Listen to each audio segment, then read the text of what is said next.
Bismillahirrahmanirrahim. Assalamualaikum warahmatullahi wabarakatuh. Salam sejahtera untuk kita semua, yang terhormat kepada Ibu Ratu Ayu Primi Putri Rahmania Surmatja, Eshum MM CTCH CHT, selaku dosen pengampu mata kuliah Manajemen Kinerja. Puji syukur kita haturkan kepada Allah Subhanahu wa Ta'ala, dan tak lupa pula sholawat serta salam selalu tercurahkan kepada Nabi Muhammad SAW.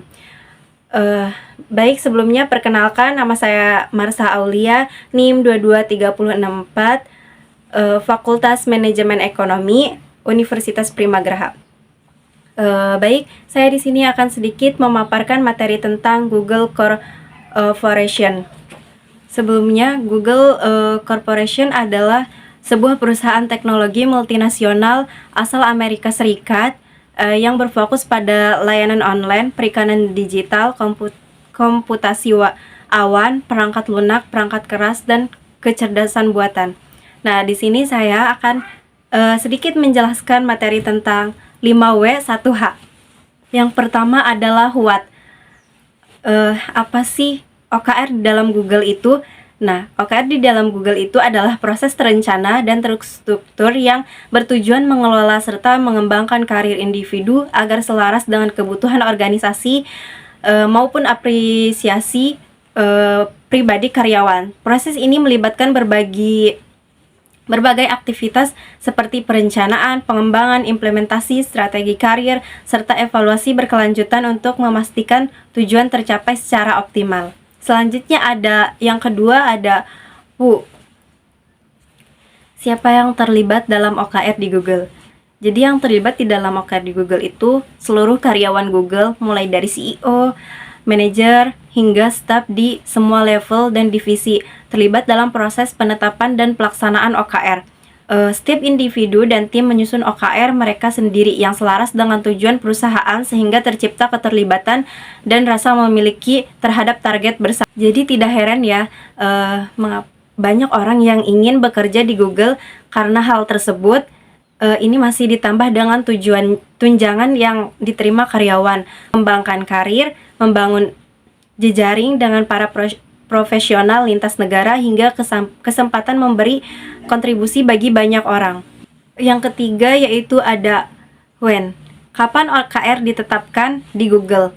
Google menerapkan metode ini saat raksasa teknologi ini belum berusia genap setahun. John Deere adalah investor Google yang memperkenalkan metode ini. Hasilnya, Google tumbuh dengan pesat hingga seperti sekarang, sesuai dengan namanya OKR. Terdiri dari dua komponen utama, yaitu objectivities atau O, ada tujuan dan key result atau KR, atau target. Jadi karyawan dilibatkan dalam menetapkan tujuan dan selanjutnya menyiapkan target dan mengeksekusinya. Dan yang keempat yaitu ada where, atau di mana OKR ditetapkan.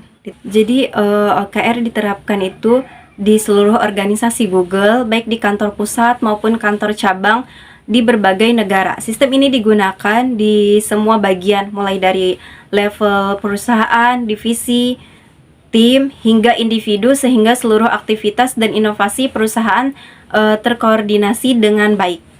Dan yang terakhir ada why. Mengapa Google menerapkan OKR?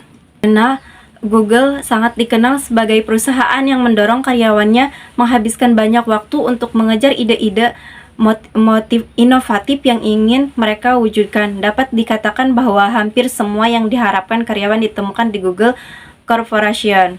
Jadi Google menerapkan OKR untuk memastikan setiap karyawan dan tim memiliki tujuan yang jelas, terukur, dan ambisius. OKR mendorong inovasi, meningkatkan kolaborasi, serta memastikan seluruh sumber daya difokuskan kepada hal-hal paling penting bagi pertumbuhan dan kesuksesan perusahaan. Dengan OKR, Google mampu tumbuh pesat dan menjadi pemimpin industri teknologi dunia.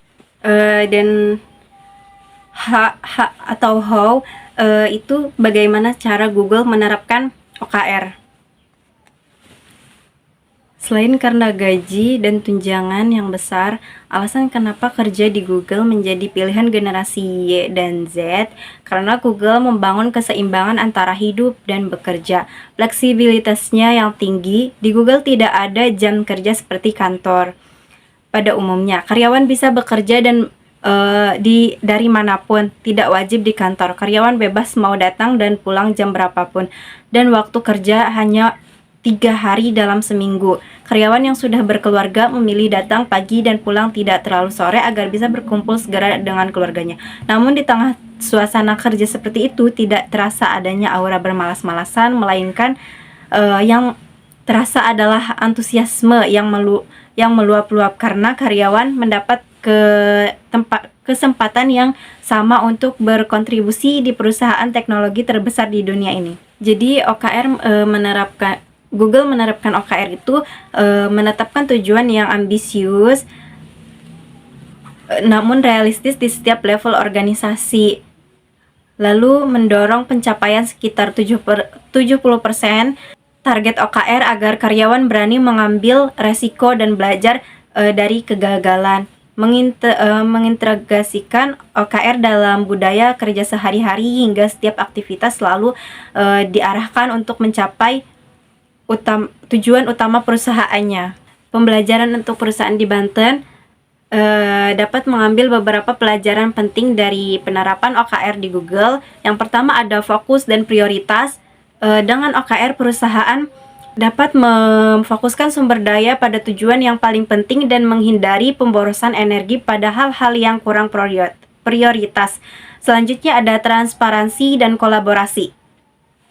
Membuka OKR untuk seluruh karyawan agar meningkatkan keterbukaan, kolaborasi, dan rasa memiliki terhadap tujuan bersama. Selanjutnya ada inovasi dan keberanian mengambil resiko. Menetapkan target yang menantang akan mendorong karyawan untuk berpikir kreatif dan tidak takut gagal. Selanjutnya ada adaptasi dan fleksibilitas.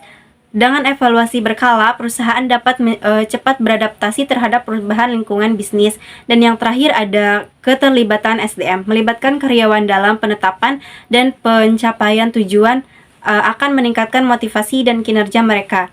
Dengan menerapkan prinsip OKR seperti di Google, perusahaan di Banten dapat membangun budaya kerja yang inovatif, adaptif, dan berorientasi pada hasil sehingga mampu menciptakan SDM yang kinerja tinggi dan siap bersaing di era globalisasi.